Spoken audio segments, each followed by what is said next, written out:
Et si je te disais que le nom Afrique que tu connais aujourd'hui est le fruit de plusieurs civilisations, de batailles, de langues oubliées et de peuples effacés? Un mot. Mais une multitude d'histoires. Tout commence au nord du continent, il y a plus de 2000 ans. Les Romains, après avoir vaincu la puissante Carthage lors des guerres puniques, s'installent dans la région. Ils baptisent ce territoire Africa Terra, la terre des Afri. Mais qui étaient ces Afri? Certains pensent qu'il s'agissait d'un peuple berbère, vivant près de l'actuelle Tunisie. Le mot Afri serait alors une étiquette romaine posée sur une culture qu'ils ne comprenaient pas. C'est ce nom que l'on retrouve dans les écrits de Pline l'Ancien et de Tite-Live. Mais l'histoire ne s'arrête pas là. Car l'Afrique, ce n'est pas qu'un nom imposé par des conquérants. Il existe d'autres pistes, venues de l'intérieur même du continent. En berbère ancien, Ifri signifie « grotte ».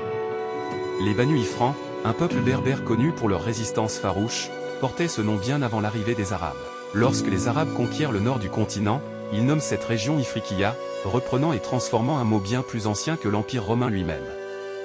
Et que dire des Phéniciens? Ces navigateurs venus du Levant, fondateurs de Carthage. Eux aussi auraient peut-être influencé ce nom.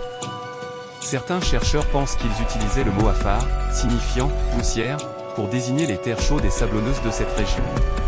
Et une autre hypothèse, plus symbolique, vient du grec ancien « Afrique », ce qui signifie « sang-froid », une façon poétique de désigner ce vaste territoire chaud, vivant et sauvage. Mais cette étymologie reste controversée, plus poétique que prouvée. Aujourd'hui, ce nom Afrique désigne 54 pays, plus de 1,4 milliard de personnes, des milliers de langues, de royaumes oubliés et de cultures éternelles. Mais ce mot vient-il vraiment de nous? Ou nous a-t-il été imposé? La réponse est complexe, comme notre histoire. Grave et émotionnelle. Afrique.